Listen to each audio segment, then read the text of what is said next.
Oi, boa noite a todos, bom domingo. Hoje é um domingo diferente para todos nós, né? Mas realizar as nossas atividades de domingo, né? A nossa palestra, o nosso tratamento espiritual. E na noite de hoje, nosso convidado é o nosso querido Heitor. Ele vai trazer o tema Justiça das Aflições, para a gente pensar um pouquinho nessa questão no nosso dia a dia. Será que as coisas que acontecem com a gente são justas? Ou será que a gente, ou será que não? Bom, mas antes disso, a gente vai convidar a Ana para fazer a leitura da nossa mensagem e logo em seguida fazer a nossa prece. Deixa só eu compartilhar aqui a nossa tela da mensagem. Estão todos me ouvindo bem? Sim, Ah, Regilson, tá ótimo o seu áudio. ok. Tá. Fiquei em dúvida um momento. Compartilhar aqui a tela com vocês. Um minutinho só. Boa noite, pessoal. Sejam bem-vindos nesse domingo de eleição, né, Regilson? É isso aí.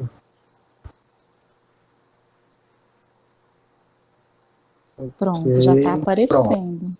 tá, Ana. Tá. A mensagem de hoje se chama Sementeiras e Ceifas. Porque o que semeia na sua carne, da carne ceifará a corrupção, disse Paulo em Gálatas, capítulo 6, versículo 8. Plantaremos todos os dias, é da lei. Até os inativos e ociosos estão cultivando o joio da imprevidência. É necessário reconhecer, porém, que diariamente colheremos. Há vegetais que produzem no curso de breves semanas, outros, no entanto, só revelam frutos na passagem laboriosa de muito tempo. Em todas as épocas, a turba cria complicações de natureza material, acentuando o labirinto das reencarnações dolorosas, demorando-se nas dificuldades da decadência.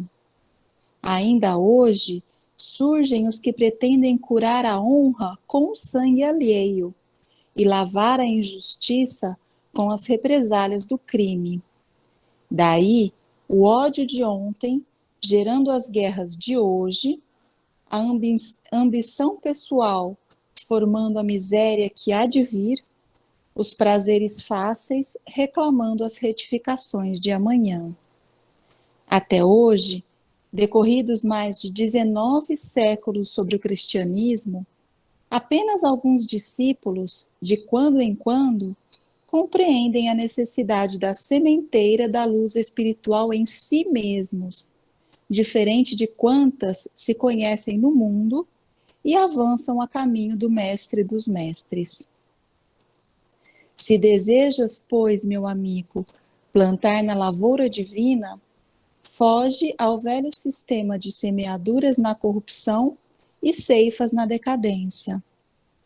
Cultiva o bem para a vida eterna.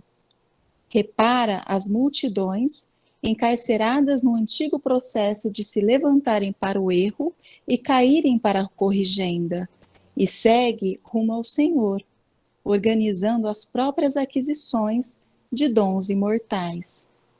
Essa mensagem foi escrita por Espírito de Emmanuel, está no capítulo 53 do livro Vinha de Luz, psicografado por Francisco Cândido Xavier. Boa noite, pessoal. Obrigada, Regilson.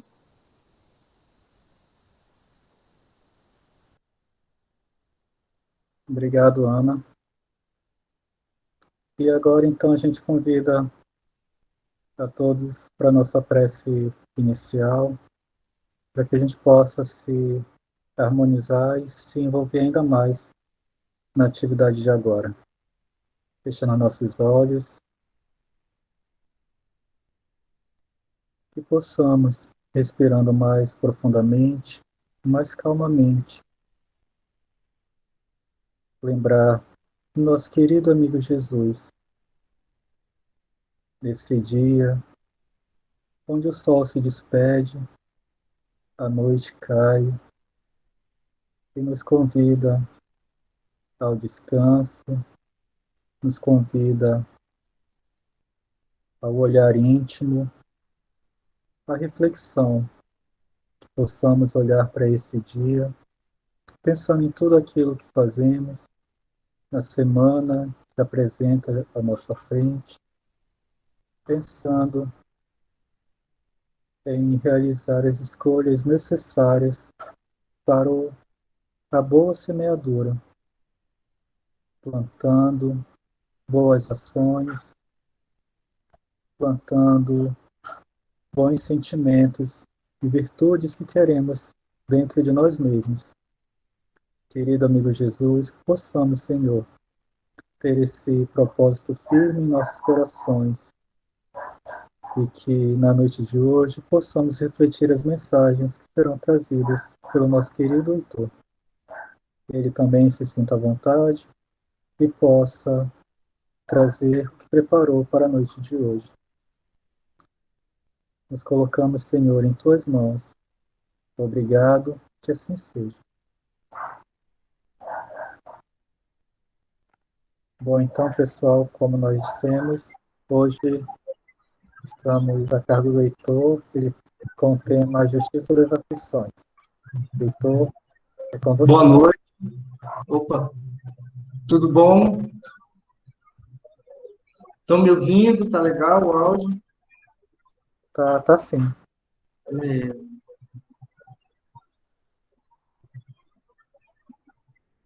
Só abrir aqui o PowerPoint.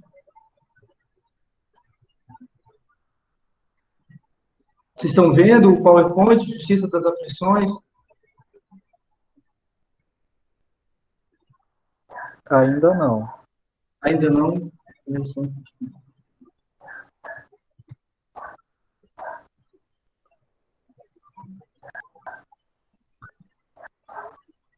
E agora? Agora sim, já carregou aqui para mim. Legal. Então, boa noite, meus amigos. Mais uma vez, com muita alegria e a ansiedade de sempre que eu venho trazer um tema proposto pelo Regilson aí para a gente conversar um pouco nesse domingo à noite. O tema é a Justiça das Aflições, o Evangelho segundo o Espiritismo, capítulo 5, os itens são os de 6 a 10.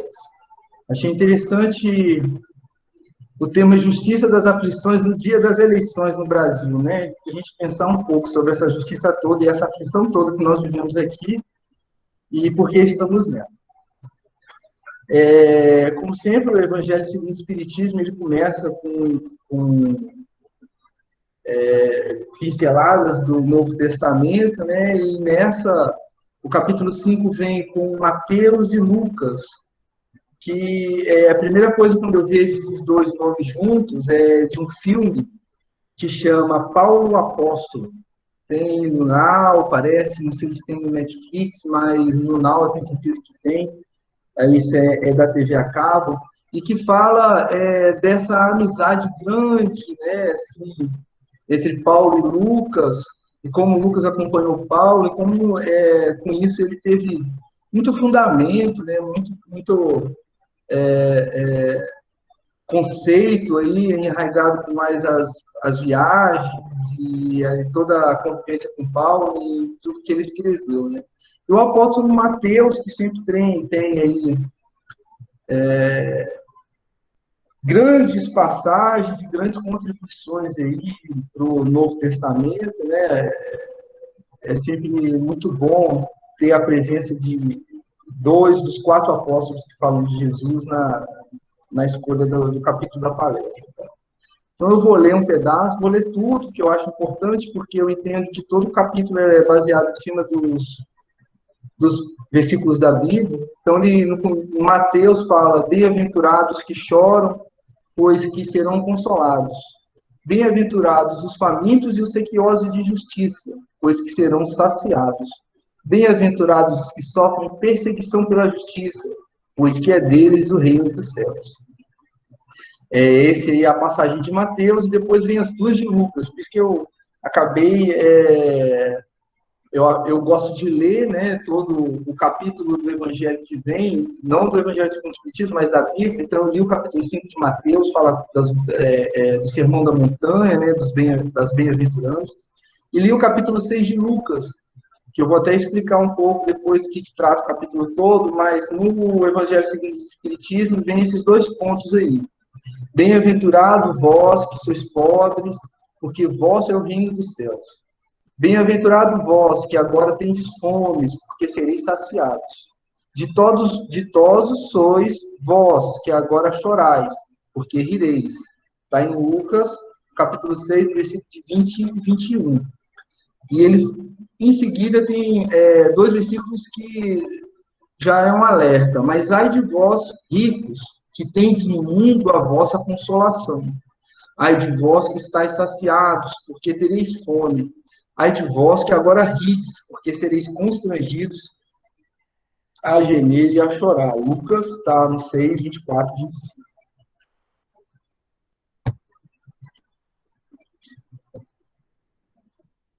Aí o quinto, Mateus 5 é o quinto capítulo do Evangelho de Mateus, do Novo Testamento, tá? Contém a primeira parte do Sermão da Montanha. Ele está em grande parte do capítulo 6 e metade do capítulo 7, né, praticamente todo o capítulo 6. Parte dos discursos são similares ao chamado Sermão da Planície, né, que Mateus fala do Sermão da Montanha, mas Lucas já chama de planície. Mas grande parte só é encontrado no Evangelho de Mateus. Aí eu trouxe do 46 ao 48, até para contextualizar o capítulo todo de Mateus e a gente depois entrar na interpretação do Evangelho segundo o Espiritismo. Ele tem lá aquelas passagens que eu li antes, mas no final, os últimos versículos são: se vocês amarem aqueles que os amam, que recompensa receberão? Até os publicanos fazem isso. E se vocês saudarem apenas aos seus irmãos, o que estarão fazendo demais? Até os pagãos fazem isso. Portanto, sejam perfeitos, como é perfeito é o Pai Celestial de vocês. Essa última frase dá, né, outra palestra. Mas eu trouxe porque, na verdade, essa justiça das aflições tem a ver com as bem-aventuranças, claro, porque está nos dois capítulos da Bíblia citados, né, no Evangelho segundo o Espiritismo, e para nós espíritas ela vem recheada de vários detalhes para a gente entender melhor o que são esses aflitos, como lidar com essas aflições, né? Então eu trago aí os finais para entender, tentar contextualizar mais o capítulo 5 de Mateus. E trago alguma coisa de Lucas 6 também. É o sexto capítulo, né, do Evangelho de Lucas, os ensinamentos de Jesus sobre o sábado, enfurece as autoridades religiosas e amplia um conflito que já estava a ponto de explodir, né? Então, Jesus entra, realiza atividades de sábado que são contra a lei, segundo os fariseus, não é mesmo? Então, ele come milho com os apóstolos no sábado, ele é questionado e cita o Velho Testamento, depois ele cura no sábado, é questionado e pergunta se é lícito fazer o bem também no sábado, né? E eu trago mais alguns outros, assim, pontos do capítulo 6 de Lucas, que é para a gente entender o enredo todo, tanto do capítulo 5 de Mateus, das bem-aventuranças, como do capítulo 6 de Lucas. Mas a vós, que isto ouvis, está no mesmo capítulo lá citado no Evangelho segundo o Espiritismo. Amai a vossos inimigos, fazei bem aos que vos odeiam, bendizei os que vos maldizem, e orai pelos que vos caluniam. Ao que te ferir numa face, oferece-lhe também a outra. E ao que te houver tirado a capa, nem a túnica recuses, e dá a qualquer que te pedir. E ao que te tomar o que é teu, não lhe tornes a pedir. E como vos quereis que os homens vos façam, da mesma maneira fazei vós também. Então, a gente vê que esses contextos tirados, tanto do capítulo 5 de Mateus, como do capítulo 6 de Lucas, num capítulo do Evangelho segundo o Espiritismo que chama Justiça da Aflição, das Aflições, a gente já começa a entender a nossa obrigação diante de uma aflição, né? O espírita, ele tem o entendimento, nós temos o entendimento, a doutrina e as obras básicas nos dão essa fundamentação aí para entender melhor quem são esses aflitos que serão bem-aventurados e como passar por essas aflições. Aí eu trago conceito, gosto de trazer também dessas palavras-chave, assim, que é para a gente ganhar bem o entendimento antes de entrar realmente nas questões. Então, o dicionário Aurélio fala que a aflição é uma agonia, uma atribulação, uma angústia, um sofrimento, tristeza, mágoa, pesar, dor, cuidado, preocupação, inquietação, ansiedade.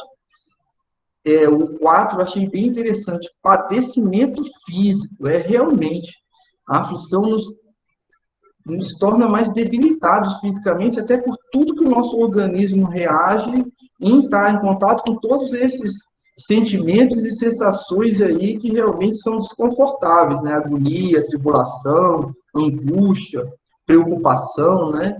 É fácil perceber aí o quanto esses sentimentos que estão acima podem provocar, sim, padecimento físico, tormento, tortura. Então, é um negócio complicado. Você lê o conceito de aflição e pensar que nós somos obrigados a passar por ela para crescer, realmente dá uma certa ansiedade, né? Que já vem falando aí, que é um dos conceitos de aflição.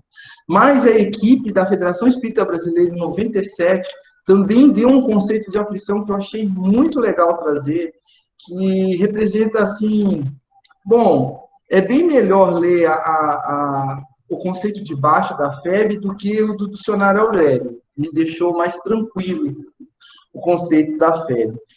Aflição. Frequentemente, a aflição é a nossa própria ansiedade. Olha como é que a FEB colocou: respeitável ter ansiedade por algumas situações, mas inútil, projetada no futuro, mentalizando ocorrências menos felizes que, em muitos casos, não se verificam como supomos. Então, criamos a ansiedade e a insegurança por situações que nós racionalizamos que podem acontecer. Geralmente, quando nós ficamos preocupados, nós mentalizamos ocorrências bem infelizes, né? E, na maioria dos casos, isso nunca chega a acontecer. Por vezes, nem chegam a surgir. Então, a aflição, a equipe da FEB 97 trata com muito respeito, né? Ela diz que é uma sensação até respeitável, mas inútil, que projeta no futuro ocorrências que muitas vezes não vão chegar nem a acontecer e causam tudo que o dicionário Aurélio falou aí no conceito dele, né? Essa ansiedade respeitável, mas inútil, que mentaliza ocorrências infelizes para o nosso futuro, é que traz a agonia, a tribulação, a angústia, a tristeza, sabe? Causa o padecimento físico, nos coloca numa posição de tormento e tortura.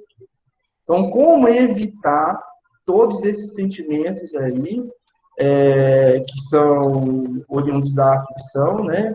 E não passar por esse momento de ansiedade inútil que só traz para nós sentimentos que vocês vão ver que podem ser evitados. Com esforço, lógico.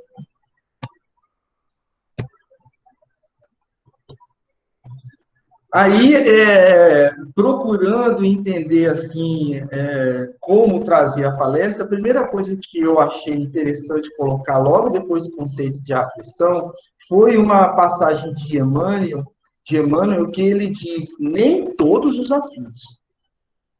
Então, já mostra aí alguma responsabilidade nossa, vamos colocar assim, em fazer parte dos aflitos que serão consolados. Porque Emmanuel já alerta: nem todos os aflitos. A provação é um desafio que poucos suportam, lição que raros aprendem, e o que já me deixa preocupado. Sempre preocupado comigo, né? Trabalhando no meu egoísmo até hoje, ainda vou ter que trabalhar ele muito tempo, então eu olho isso e já falo, bom, eu vou sofrer uma aflição, que já vai me trazer uma série de sentimentos bem ruins. Como que eu posso aproveitá-la para mim, já que ela é inevitável e a gente vai ver por que no decorrer da palestra. Depois de regulares períodos de paz e ordem, a alma é visitada pela... Depois de regulares períodos de paz e ordem, a alma é visitada pela aprovação, que, em nome da sabedoria divina, lhe afere os valores e a conquista. Aí, toda palestra minha, eu sinto os meus queridos palestrantes, que eu tanto escuto durante a semana, né? E eu não posso deixar de citar o querido Haroldo Dutra, que tanta palestra eu escuto. E ele faz uma comparação aí com esses períodos regulares de paz e ordem, e a alma é visitada pela aprovação, com o aprendizado na escola, com a matemática. Então, ele sempre cita assim, olha, quando o professor de matemática dá um exercício, um problema pela primeira vez, a turma sofre. É um sofrimento, é uma aflição. E aquilo para você desenvolver aquela atividade de matemática pela primeira vez, com operações e cálculos que você nunca fez, é uma tortura, um tormento. Aí o professor passa o primeiro exercício, explica o segundo, o terceiro, o quarto, o quinto. Chega uma hora que o exercício que o professor passa já ficou fácil, porque você já ganhou o entendimento, já sabe como resolver. Então, aquilo te traz um período de paz e ordem. E quando você fica nesse período de paz e ordem, porque já dominou o assunto, aquela pessoa de matemática você já sabe realizar, o professor imediatamente passa uma nota. E toda aquela aflição, aquela agonia de resolver pela primeira vez um problema que você ainda não está acostumado a resolver, volta, e isso é que lhe testa, e isso é o que lhe faz crescer. Tá? Então, depois de períodos regulares de paz e ordem, a alma é visitada pela aprovação, em nome da sabedoria divina, que é para aferir os valores e as conquistas. Né? Raros, porém, são os que recebem dignamente. De novo, me deixou preocupado. Por quê? Logo depois, o Emmanuel começa a dar características de pessoas que não aproveitam as aflições. O impossível quase sempre converte em falta grave, já me vem à mente todas as minhas características impulsivas. Né? O impaciente faz dela a escura paisagem do desespero, onde perde as melhores oportunidades de servir. Então, ser impulsivo faz você não aproveitar a aflição, a cair de novo naqueles sentimentos lá e sensações ditadas pelo Aurélio. Né? O impaciente é a mesma coisa, que faz dela escura paisagem de desespero, porque não tem paciência de passar por aquilo, onde perde as melhores oportunidades de servir. O triste desvaloriza-lhe a sugestão, as sugestões e dorme sobre as probabilidades da alta superação em longas e pesadas horas de choro e desalento. Então, quando a prova vem, essa aflição chega, qualquer um dessas características que você assume aí, faz você perder o sentido daquela prova, daquela expiação, daquela aflição, e você não fica dentre aqueles bem-aventurados aflitos que serão consolados, né? O ingrato transforma isso em calhau é uma pedra, tá? E apedreja em nome do serviço, companheiro de serviço, apedreja o nome e o serviço de companheiros e vizinhos. Quer dizer, o ingrato ele fica revoltado, transforma aquilo ali numa arma e sai batendo em todo mundo em volta, como se aquilo fosse resolver o problema ou diminuir a aflição dele. Existe também o indiferente. O indiferente foge aos avisos como quem escapa impensadamente da orientadora que lhe renovaria os destinos. Também a indiferença não faz você sair melhor de uma aflição, de uma prova, não faz você ficar dentre os bem-aventurados e aflitos.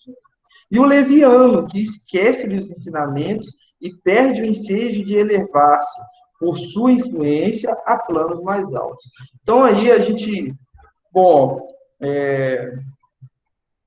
espírito em luta para crescer, né, o Heitor, então, eu acabo identificando em alguns momentos de aflição, onde eu passei por alguma situação desconfortável, aonde eu fui impulsivo, aonde eu fui impaciente, triste, ingrato, indiferente, leviano, e isso me deixa fora dos que serão consolados.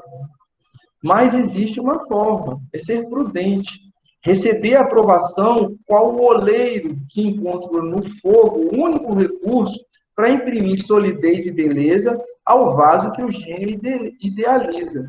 É um processo que realmente é necessário para crescimento. Justiça das aflições e crescer, né? Essa relação eu fiquei pensando assim durante o estudo para a realização dessa amostra de informação, né? Que eu nem me considero palestrante de jeito nenhum. Eu faço amostra de informações que eu coleto, né? Então a gente para conseguir aí crescer, eu fiquei lembrando não da parte espiritual e moral, mas fazendo uma relação com a parte material, de todos os processos que eu vivi de crescimento, como eles foram duros e aflitivos. Os processos que me permitiram virar auditor, que é uma profissão que eu tenho aqui em Manaus, para ser professor, as primeiras aulas, as aflições que eu tive durante a construção dos títulos acadêmicos que eu tenho. Então, e como que se eu não permitisse que aquele processo me transformasse, eu nunca hoje seria o professor e o profissional que eu sou. Então, eu permiti que o fogo fizesse aí imprimir na minha vida a solidez e a beleza do gênio que é Jesus, que eu considero em minha vida, idealizou para mim. Se a tempestade purifica a atmosfera, e se o fel, por vezes, é o exclusivo medicamento da cura, a provação é a porta de acesso ao engrandecimento espiritual. Então, toda vez que eu consigo passar sem aquelas características lá de ser leviano, de ficar triste, passar pela aflição com uma conduta espírita cristã, sem desmerecer nenhuma outra conduta cristã, mas dizendo também um pouco a favor da nossa religião, né? Isso me traz um engrandecimento espiritual. Só aqueles que a recebem por esmeril renovador conseguem extrair-lhe as preciosidades. Então, se essa aflição vem e eu fico triste, revoltado, passivo e não tiro o proveito que a justiça divina me deixou na oportunidade de tirar, ela perde o sentido e passa a não servir para nada. Aí Emmanuel, né, continua alerta. É por isso que nem todos os aflitos podem ser bem-aventurados, de vez que somente aproveitando a dor para a materialização consistente de nossos ideais, de nossos sonhos, é que nos fará possível encontrar a alegria triunfante do aprimoramento em nós mesmos, a que somos todos chamados pela vida comum nas lutas de cada dia. Que é um outro ponto também que eu acho interessante frisar aqui, ó. Somos chamados todos pela vida comum nas lutas de cada dia. Então, aí já também me deu, mais uma vez, uma dorzinha na consciência pelas reclamações, né? Por passar pelas aflições das rotinas do dia a dia, e não me enquadrar de novo entre os aflitos que serão bem-aventurados. Aí, por sorte, também achei, dentro de uma outra apresentação de um outro amigo espírita, uma tela aí do Chico Xavier, do Adelino da Silveira, né, que nesse texto aí, do Momentos com Chico, trouxe. Costumamos exagerar muito a questão das dificuldades e do sofrimento, dizia o Chico naquela tarde em que nos encontrávamos à sua volta. É preciso ver as coisas sob outros ângulos. Muitas vezes as dificuldades são cercas de Deus para que erremos menos. Lembro-me que quando o personagem Ricardo, do livro Nosso Lar, preparava a sua volta ao corpo, após visitar a família espiritual durante o desdobramento, os filhos indagam o que poderiam fazer por ele enquanto estivesse reencarnado. E ele responde: roguem a Jesus para que eu nunca disponha de facilidades na terra. A facilidade nunca ensinou nada a ninguém. Parece que quanto mais facilidades temos, mais insensíveis ficamos. Então, talvez o caminho seja mesmo o da dificuldade e da dor. Então, a gente aí vê nosso querido Chico Xavier lembrando do livro Nosso Lar, e dessa passagem aí onde Ricardo, né, no livro, o personagem do livro, lembra de como a facilidade não te leva a lugar nenhum. Muito pelo contrário, né, te deixa preguiçoso, arrogante, orgulhoso, vaidoso, porque quando... Bom, é claro que a gente não pode generalizar aqui e dizer que todas as pessoas que nascem com facilidades nesse planeta nascem e ficam assim, preguiçosas, arrogantes, orgulhosas, vaidosas. Mas o que se observa, posso dizer assim, em grande parte, ou num número significativo desses que nascem com essas facilidades, é o desenvolvimento de características que vão ao encontro, por exemplo, ao que o espiritismo, ao que o espírita acha como objetivo da vida na Terra. Porque a facilidade pode nos deixar mais preguiçosos, a gente pode começar a achar que temos mais, então somos melhores em algum sentido do que alguém, isso exalta a nossa vaidade, o nosso orgulho. Então, por vezes, o caminho da dificuldade e da dor é o caminho que nos leva ao maior aprimoramento e ao maior engrandecimento espiritual. Aí a gente chega, depois de falar assim, das aflições, nas causas, né?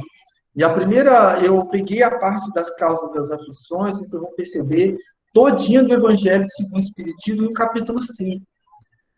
Porque tenho certeza que Kardec se expressa didaticamente bem melhor do que eu. Então, as frases do texto do Evangelho estavam tão didáticas, tão bem explicadas, que eu trouxe, nós vamos ler, conversar e comentar um pouco, tá? As páginas aí podem sofrer, com certeza sofrem variação pelas versões do Evangelho. Então, já na página 80, sobre causa das aflições, o Evangelho segundo o Espiritismo nos lembra sobre a soberania, justiça, bondade e misericórdia de Deus. Desde que se admita a existência de Deus, ninguém o pode conceber sem o infinito das perfeições. Então, ele é justo, ele é bom e é misericordioso, 100% ao infinito, em nível máximo, e os três ao mesmo tempo. Ele não é justo sem ser bom, nem é misericordioso e bom sem ser justo, ele é os três em potência máxima. Ele necessariamente tem todo o poder, toda a justiça, toda a bondade, sem o que não seria Deus. Se é soberanamente bom e justo, não pode agir caprichosamente, nem com parcialidade. Logo, as vicissitudes da vida derivam de uma causa, e pois que Deus é justo, justa há de ser essa causa. Porque ele não seria Deus se ele não tivesse esses atributos em potência máxima. Então, quando tem alguma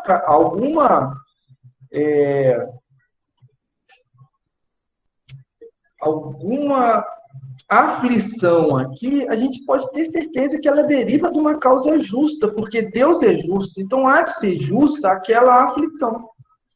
Isso de que cada um deve bem compenetrar-se, o Evangelho Kardec chama a atenção. Por meio dos ensinos de Jesus, Deus pôs os homens na direção dessa causa, e hoje, julgando suficientemente maduros para compreendê-la, lhes revela completamente a aludida causa por meio do Espiritismo, da palavra dos Espíritos. Somos privilegiados. Antes do século XIX, da doutrina ser compilada por Denis Arribas, por Allan Kardec, a gente ainda não tinha de forma metodológica e sistêmica, do jeito que as obras doutrinárias fazem, essa explicação sobre essa justiça. das crianças que já nascem com problema, das pessoas dentro da mesma família que um passa por uma situação aflitiva enorme e o outro parece só ter facilidades. Da onde viria isso se não fosse de Deus? E como isso seria injusto se vem de um Deus bom, justo e misericordioso? Então, a fé e a confiança em Deus nos faz entender que se há aflição, a causa só pode ser justa. Porque ele, sendo bom, justo e misericordioso, não faria nada diferente disso. As causas atuais. Aqui é uma parte aí, já pode perceber que está na sequência, né? Eu li um trecho da página 80, e agora já estou no trecho da página 81, onde no texto o Kardec ele começa a fazer aqui o leitor, quem está lendo, pensar em todas as nossas imperfeições de agora e que nos causam a aflição agora, não é da vida passada, são defeitos que eu tenho hoje e como toda ação gera uma reação, esses meus defeitos voltam para mim em forma de aflições, como punição e como forma de eu reparar e redimir esse erro e ganhar um engrandecimento espiritual maior. Então, ele já começa de bico na canela, né? Interroguem friamente suas consciências. Todos os que são feridos no coração pelas vicissitudes e decepções da vida. Remontem passo a passo a origem desses males que o torturam e verifique se, as mais das vezes, não poderia dizer: se houvesse feito ou deixado de fazer tal coisa, não estaria em semelhante condição. Então, se a gente interrogar friamente a nossa consciência e pensar na origem da aflição que a gente está sofrendo hoje, muitas vezes a gente vai ver um ato pensado, uma palavra maldita, maldita no sentido de dizer mal, né? E vai ver que aquela aflição foi você mesmo que provocou e não é de vida passada, não, é de agora, pelos defeitos que você tem agora. Há quem, então, há de um homem de responsabilizar por todas essas aflições, senão a si mesmo. O homem, pois, em grande número de casos, é o causador dos seus próprios infortúnios.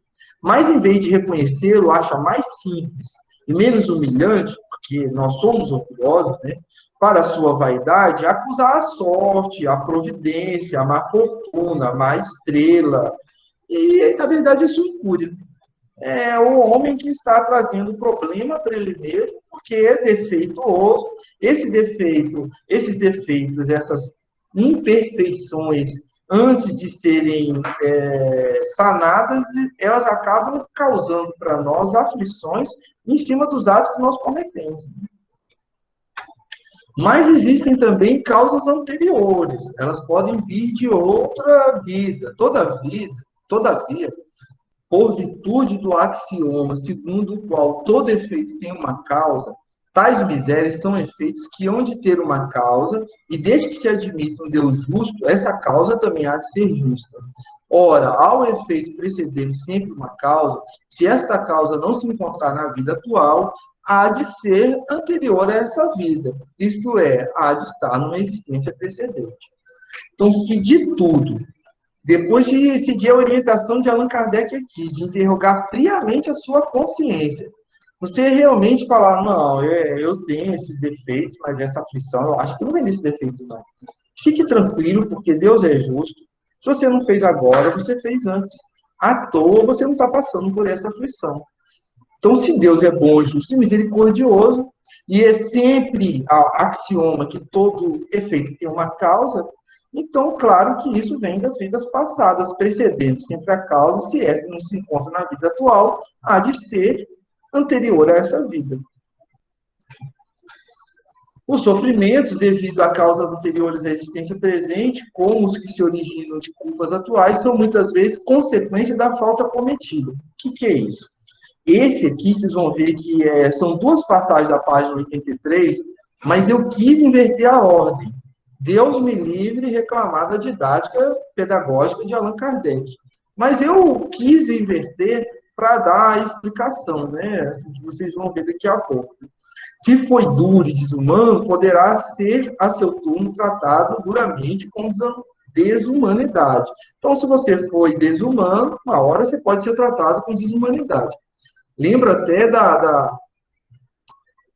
apesar de ser um aluno um pouco faltoso no nosso estudo doutrinário de toda terça, por motivos maiores, eu lembro de um último em que eu participei, a pedido da professora Ana, que nós estávamos debatendo sobre o seguinte: se eu vou lá e arranco o braço de alguém, para eu entender que eu fiz errado, tem que realmente alguém arrancar meu braço? Aí a gente, durante o estudo, chegou à conclusão que não. Mas aqui é Allan Kardec exemplificando, né? Que você passa pela situação que você causou para ter o entendimento de que aquilo é ruim, ter o entendimento do mal que causou para os outros e poder se redimir, se reparar.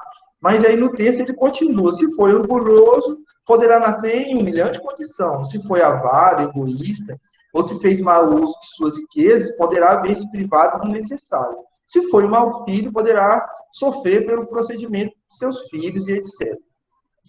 Aí eu inverti, por quê? Eu coloquei primeiro essas causas anteriores, que tudo pode, apesar de nós todos causarmos aflições nessa vida pelos nossos defeitos aqui mesmo, é fato que nem sempre dá para se punir ou ser punido completamente por uma falta na existência atual. Mas Deus é justo, bom e misericordioso, nunca escapa às consequências da falta. A prosperidade do mal é apenas momentânea. Se não espiar hoje, espiará amanhã. Ao passo que aquele que sofre está espiando o seu passado. Um infortúnio que à primeira vista parece imerecido tem sua razão de ser. E aquele que se encontra em sofrimento pode sempre dizer: perdoe-me, Senhor, porque eu pequei.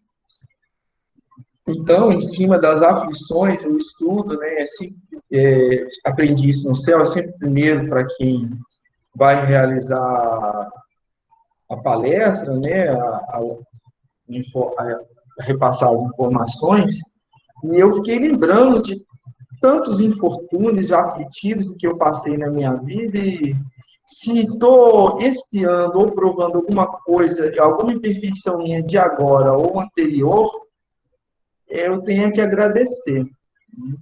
Perdoa-me, Senhor, porque eu pequei, vírgula, muito obrigado por me deixar espiar, provar, reparar e fazer isso tudo, e no final ainda ficar melhor, porque se passa pelo processo, por mais que nós tenhamos defeitos, né, no final a gente acaba ficando espiritualmente mais engrandecido. Então, invertir, assim, o sofrimento vem dos erros que nós cometemos nas vidas passadas. Então, às vezes, não dá tempo.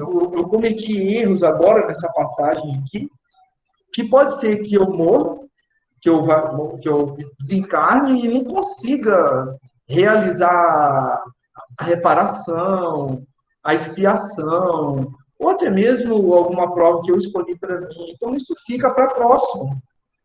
E nessa próxima, a gente vem e tenta fazer o que foi feito de errado na última. E o infortúnio, né, à primeira vista, tem sua razão de ser. E quem se encontra em sofrimento deve, a priori, pedir perdão. Porque se ele está sofrendo agora é porque ele errou ontem, pecou ontem. Então, não há crer, no entanto, que todo sofrimento suportado neste mundo denote a existência de uma determinada falta. Às vezes, o espírito busca a prova. Então, para concluir a sua depuração é ativar seu progresso. Então, a gente, além de espiar, trabalhar as imperfeições, a gente já pode conseguir um nível de crescimento espiritual que, do outro lado, a gente mesmo se coloque numa situação aflitiva para conseguir depurar melhor e ativar o progresso. Assim, a expiação serve sempre de prova, mas nem sempre a prova é uma expiação. Provas e expiações, todavia, são sempre sinais de relativa inferioridade, porquanto o que é perfeito não precisa ser provado. Então, aí já é um lembrete, né, na página 85, que é assim: estamos no mundo de prova e expiação. Passamos por provas e expiações. Então, não se iluda, nós somos, aí com muita educação, né, o Kardec sempre muito educado, sinais de relativa inferioridade. Quer dizer, somos inferiores, ponto. É que ele é educado. Mas nós somos inferiores. Tanto é que passamos pelas provas inferiores assim, né? Estamos em crescimento, vamos deixar assim. Passamos pelas provas e expiações porque precisamos. Porque se já estivéssemos bons, o que é perfeito não precisa ser provado. Sem dúvida, o sofrimento que não provoca queixumes pode ser uma expiação, mas é indício de que foi buscada voluntariamente, antes de imposta, o que constitui prova de forte resolução, o que é sinal de progresso. Então, se você pede para passar pela prova de expiação, já é um sinal que você avançou um pouco, já entendeu que aquela aflição, se bem, como é que a gente vai falar?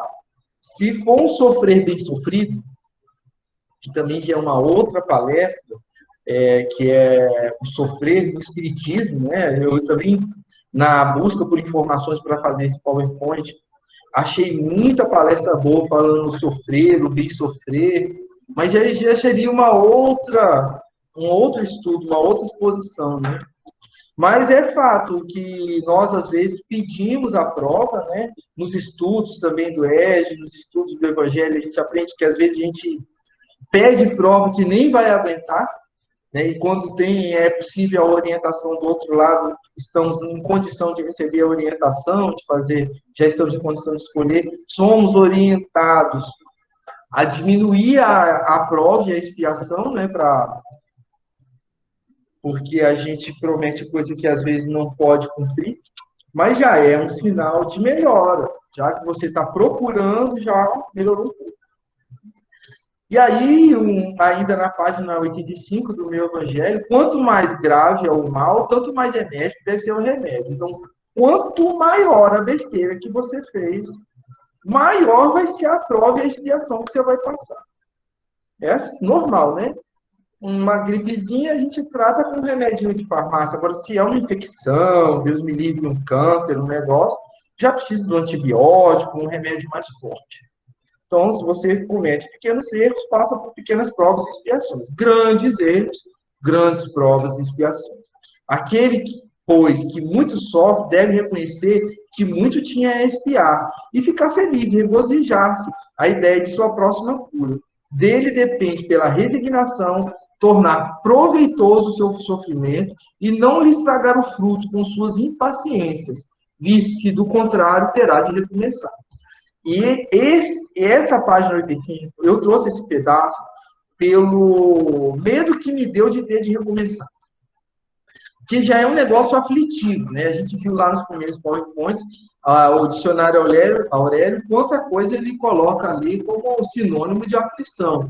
Aí eu passo, mal passado por esse sofrer, tenho que começar de novo, fazer de novo. Então, é melhor sofrer direito de primeiro, e realizar realmente o que é preciso e conseguir o crescimento necessário para não ter que passar, que é uma outra coisa que o Haroldo, o do Pará, que eu também esqueci o nome, e muitos dos palestrantes falam, né? Assim, olha,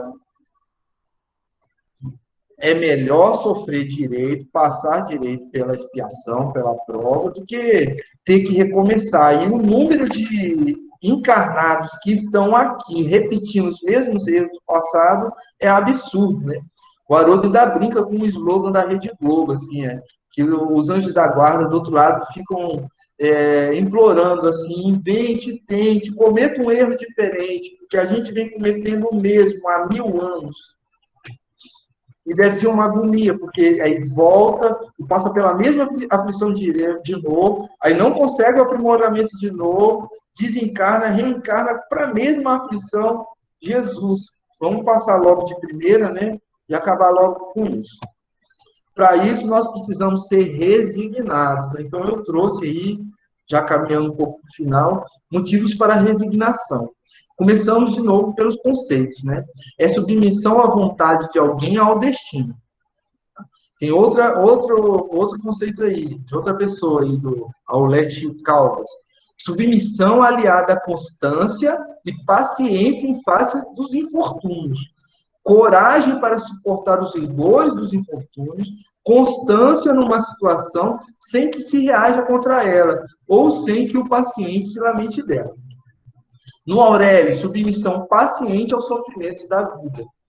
Submissão é disposição para obedecer, para aceitar uma situação de subordinação, docilidade, obediência, subalternidade, disposição para aceitar um estado de dependência.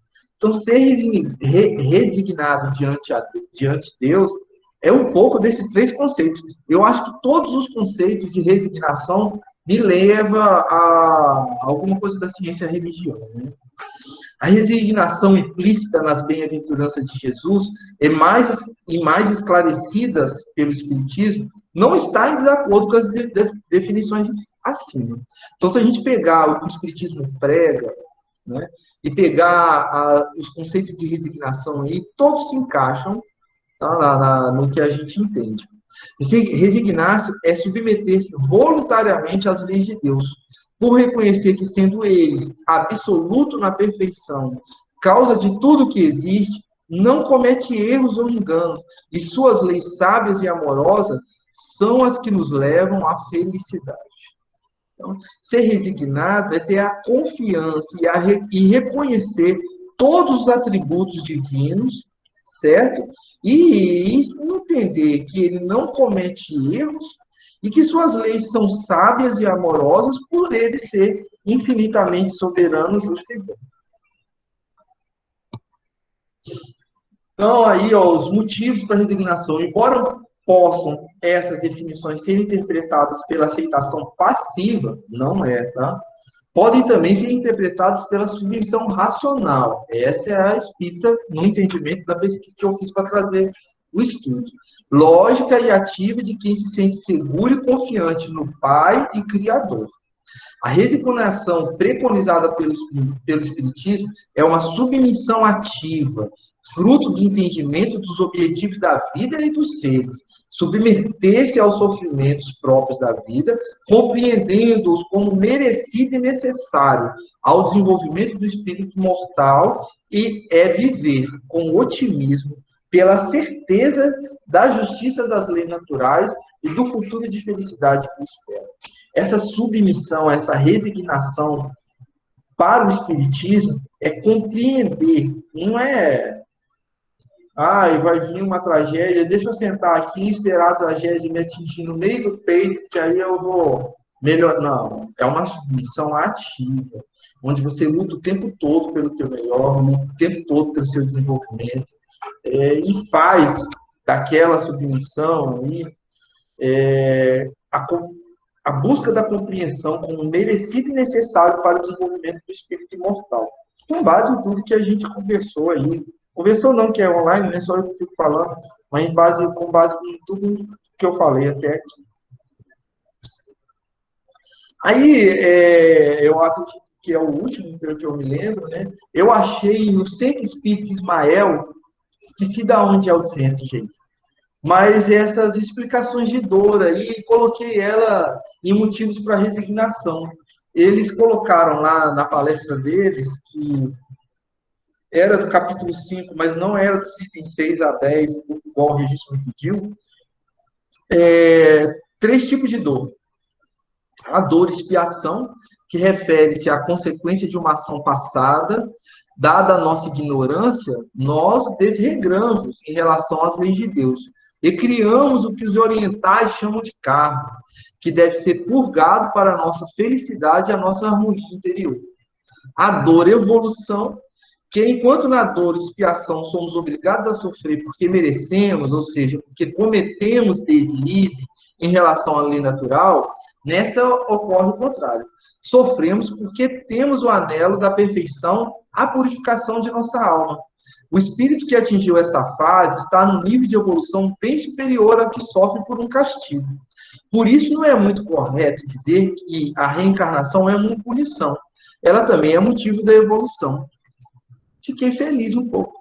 Porque aí eu já pensei, se eu estou espiando, eu não sei se eu estou nessa dor evolução, mas se eu conseguir trocar muito da minha dor expiação pela dor evolução, para mim já vai ser um ganho, né? Andei à frente. Porque a expiação é imposta porque você errou, a evolução você pede. E eles costumam orientar a gente, falando, pede menos, porque às vezes você pede muito flagelo, muita aflição, e é orientado, calma, calma, vamos pôr essa dor evolução um pouquinho mais leve, senão você não vai aguentar, não. Mas ainda é melhor do que a dor expiação. Aí, nas explicações do Centro Espírita Ismael. E a dor auxílio. Esta dor já é mais voltada para o sentido corretivo, pois os nossos desequilíbrios são tantos que muitas vezes precisamos ficar num leito de dor por anos e anos meditando em nossa situação. Quem visitar pessoas internadas em casa de recuperação pode notar as feições de cada um nessa situação. Isso aí é uma obra do Chico Xavier, tá? Psicografia de Emmanuel.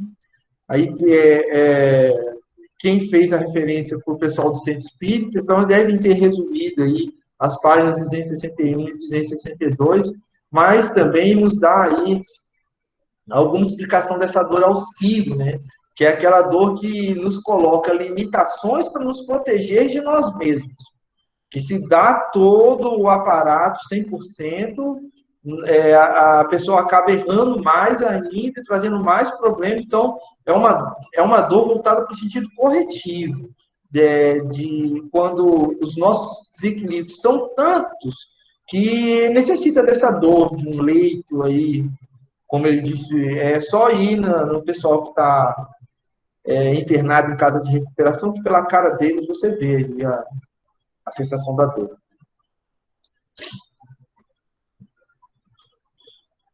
Aí agora é a última lâmina, tá?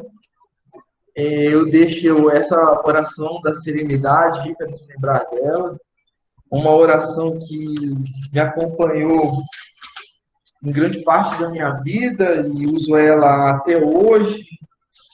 2020, um ano particularmente de muitas aflições, e graças a Deus tive aí o apoio da oração da serenidade, do espiritismo, de todos os nossos estudos, palestras, né? E as orações que nos dão força. A da serenidade, lembro também do irmão João Paulo, que antes de desencarnar, numa palestra do céu, aí, me ensinou uma oração muito bacana, muito bonita, tio de Elisiane, e até aproveito para contar, que eu sei que ela está ouvindo, todas as manhãs, o nosso irmão João Paulo está em minhas orações por ter me ensinado essa, e junto com a oração da serenidade, me ajuda aí nos momentos aflitivos, né, para passar por eles e conseguir no final ser um dos bem-aventurados dentro das características esperadas aí do cristianismo. Então, lembremos-nos da oração da serenidade, em que pedimos a Deus serenidade para aceitarmos as coisas que não podemos modificar, coragem para modificarmos aquelas que podemos, e sabedoria para distinguir uma da outra, e seguir em frente, resignados, confiantes na misericórdia, justiça e bondade de Deus, caminhando através de Jesus para o encontro com o Pai, que um dia há de acontecer para todos nós. Eu agradeço, espero ter conseguido aí trazer alguma informação útil do estudo. Muito obrigado e boa noite.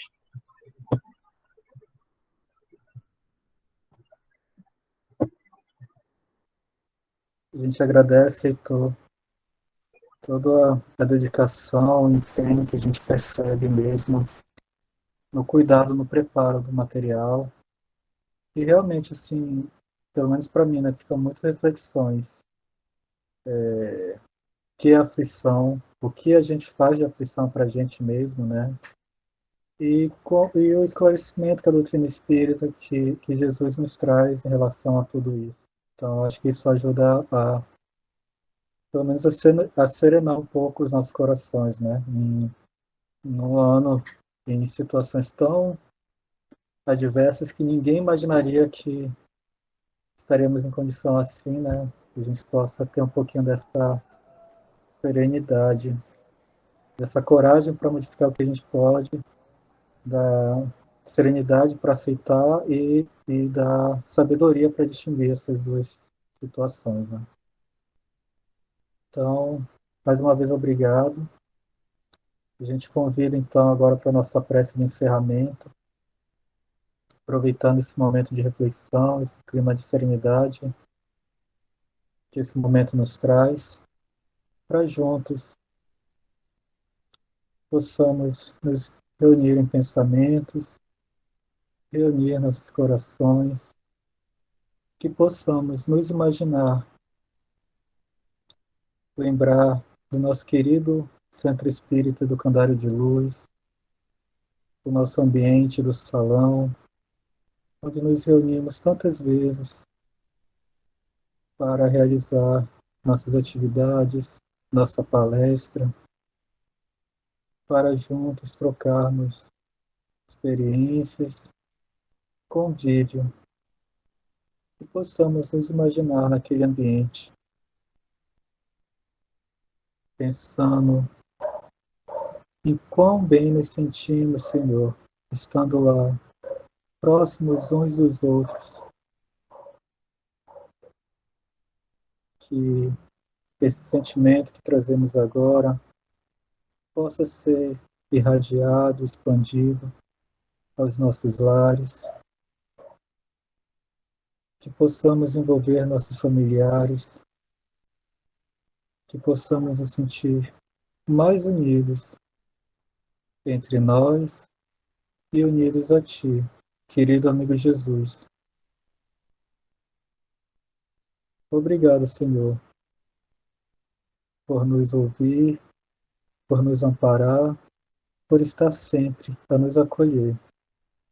Abençoa, Senhor, a nossa semana, abençoe o nosso bairro, nossa cidade, nosso país, que hoje passa por um momento de decisão.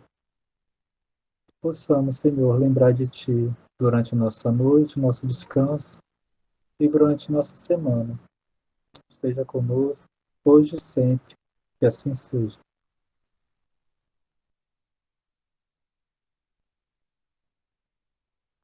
Bom, gente,